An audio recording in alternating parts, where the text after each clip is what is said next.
This is the most valuable baseball card in history, selling for $12.6 million. But have you ever asked why this is the most valuable baseball card? We're going to cover all the reasons why this does not make any sense. I am literally losing sleep over this baseball card.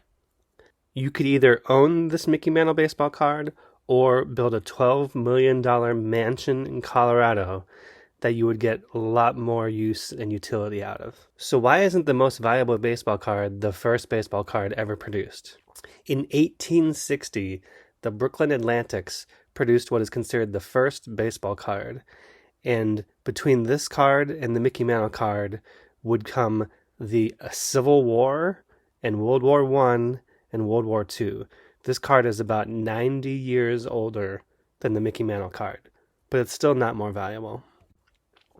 Or why not these other famous older baseball cards like the 1910, 1911, 1912 tobacco cards of Eddie Plank, Shoeless Joe Jackson, or Ty Cobb? None of these come close to the 1952 Topps Mickey Mantle. And for that matter, why Mickey Mantle cards at all? Why not the famous rookie cards of Hank Aaron, early cards of Babe Ruth, or Roberto Clemente?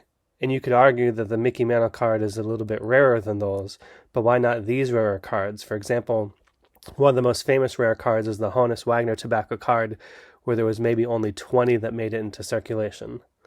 Or this older Babe Ruth rookie, or literally the one-of-one cards of huge stars like Mike Trout, where there is only one card ever produced of that kind. And while we have Mickey Mantle as the number one most valuable baseball card, why not other famous Yankees then? Why not this Joe DiMaggio or Lou Gehrig rookie card? I think we've established that the Mickey Mantle card is not necessarily the oldest baseball card. It's not necessarily about being the best player of all time. And it's not necessarily about being the rarest, which is fine. But why isn't the most valuable card even Mickey Mantle's rookie card, which belongs to the 1951 Bowman set?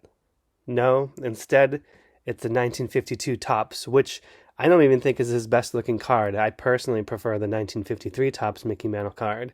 So if we're going to say it doesn't have to be his rookie card, why couldn't we pick any card? Ultimately, there's a little bit of history behind this card that I think helps add to the value. One is it's the first Topps set, and Topps is the king when it comes to baseball cards. And so I can understand when you think about who's the most popular or what's the most valuable card from the first Topps set. That's essentially what Mickey Mantle's card is representing. The other piece that's interesting is that the Mickey Mantle rookie card fell into the second series of these cards. Topps produced the 1952 set in two series, and the high series came later in the season, were much more rare, and ultimately didn't sell as well.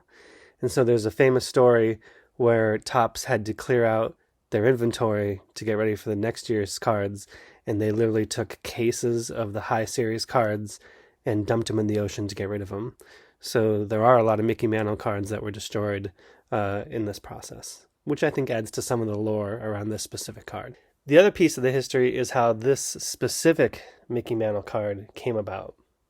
So Al Rosen, who's known to be a famous collector of vintage baseball cards, found this in, I believe it was Quincy, Mass., from a private collection where someone whose father had driven trucks for Topps had saved some 1952 Topps cards in pristine condition in their attic. When Alan Rosen purchased this card, he said it was the finest Mickey Mantle he had ever seen. And in 1991, he sold this very Mickey Mantle card for $50,000 to Anthony Giordano. Anthony Giordano was at a Father's Day card show in the Madison Square Garden. When he saw this card, he and his son negotiated it down to about $50,000. He kept it for decades in his private collection until his kids eventually convinced him to have it graded and sell at auction. So in August of 1922, the card graded 9.5 by SGC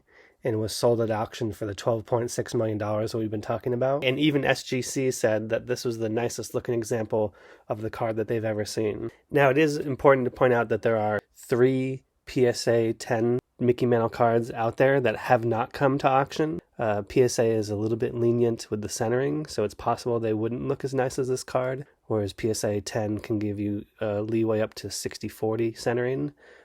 So I do think there's a chance that even this card would look better than some of the PSA 10s that may be out there. But you tell us in the comments, why do you think this Mickey Mantle card is the most valuable compared to any other card out there?